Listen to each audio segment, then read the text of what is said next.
Hello and welcome to this session. This is Professor Farhat. In this session, we would look at contribution of services at not-for-profit organization. Why is that important for not-for-profit organization? Well, simply put, not-for-profit organization to a great degree relies on effort of volunteers, the work of volunteers. To do what? To supplement the effort of paid employees. So many not-for-profit organizations, they have volunteers, and those volunteers give their time, their effort, their energy to serve the mission of the not-for-profit. But those individuals are not compensated. So what happened when someone contributed their services, contributed their time, and we don't pay them? How do we account for this contribution? Simply put, someone gave us something. How do we account for it? And this is what we will discuss in this session. Let's go ahead and get started. Before we proceed any further, I have a public announcement about my company, farhatlectures.com.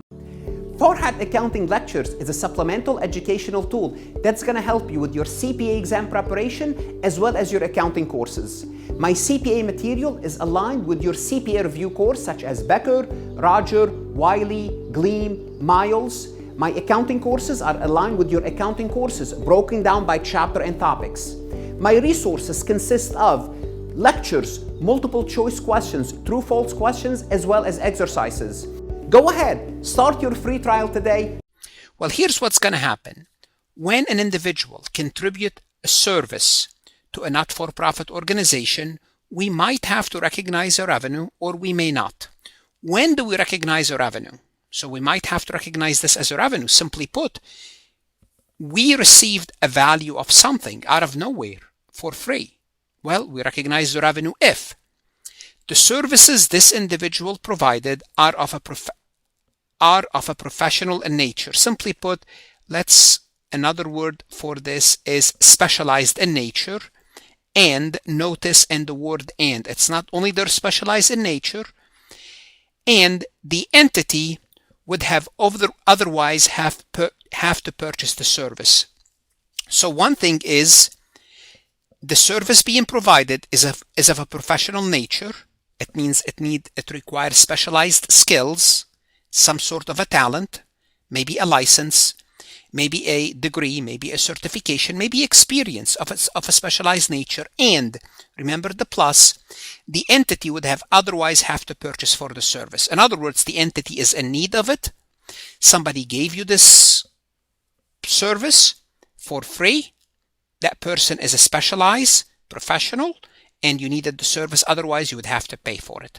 Under those two circumstances, what we need to do is debit an expense or an asset. Hold on a second. You just said I'm going to recognize a revenue. Why am I debiting an expense or an asset? Here's what's going to happen. I'm going to debit an expense or an asset and credit a revenue. Therefore, I will recognize the revenue. Hold on a second. You're recognizing a revenue and you're recognizing an expense at the same time. So the net effect is 0. And yes, the net effect is 0. So why do we go through all of this?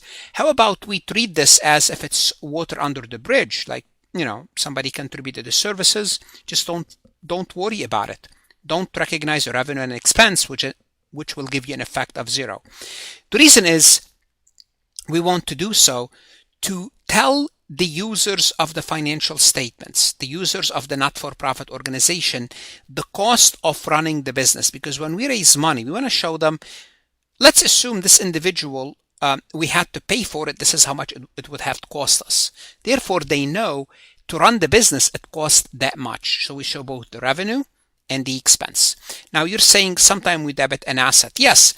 If the contribution of services in a nature that we need to capitalize. For example, let's assume we are building a building and the engineer or the architect draw the map for that, the blueprint. Well, that would have been a part of the building. If we have to pay someone $10,000 to do so, it will be part of the building. Therefore, if someone contributed the service, we will debit an asset and a revenue under those circumstances. Now, the best way to illustrate these concept is to look at various scenarios.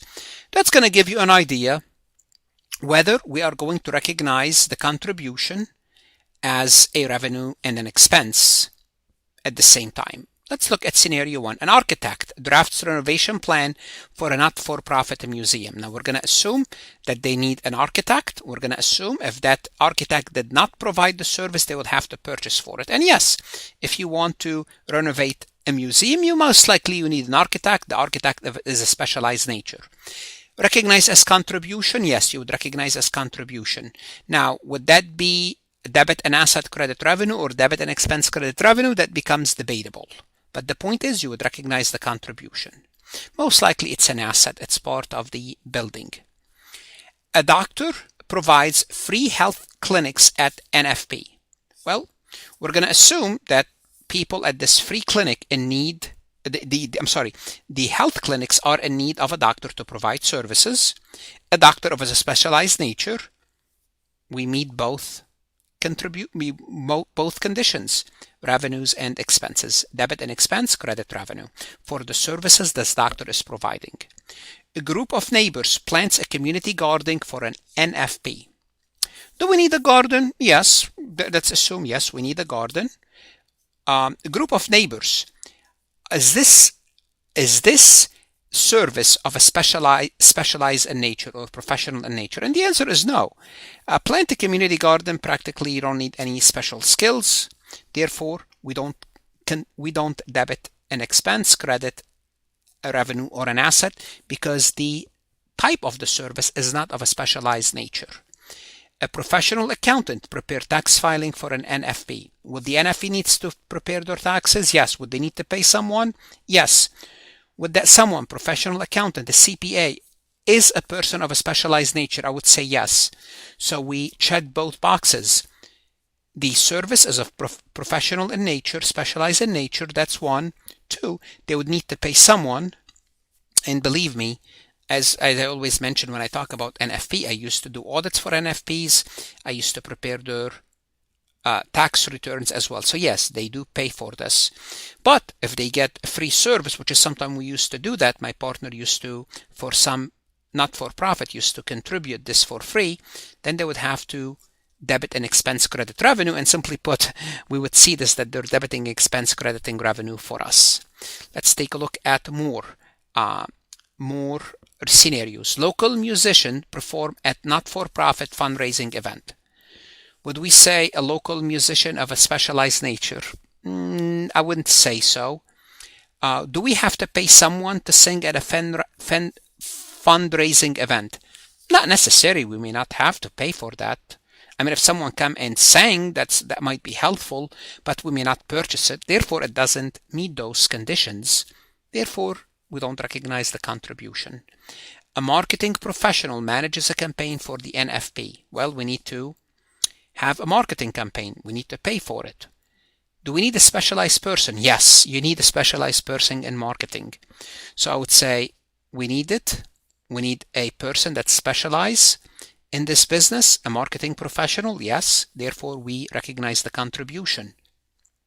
Community members paint a mural at a not-for-profit school. The school administration has not scheduled a repainting of the school premises. So the school don't need it. They volunteer to do it. For that's one thing, we don't need it, therefore we don't have to pay for it. I would say whether that's a specialized nature or not, it's not, but it's not really a specialized nature unless you need some special skills to do the painting. If you do, but still the school don't need it. They don't have to pay for it. A retired mechanics repairs an NFP delivery van. Well, if they have to go to fix the van somewhere else, will they have to pay? Yes. Can anyone fix the van? No, you need a person of a specialized nature. Therefore, we checked both boxes. The answer is yes. We would recognize this as a contribution. What should you do now? You want to go to Farhat Lectures, look at additional MCQs, resources, especially if you're studying for the CPA exam, accounting courses, or some other professional certification. Invest in yourself. Good luck, study hard, and of course, stay safe.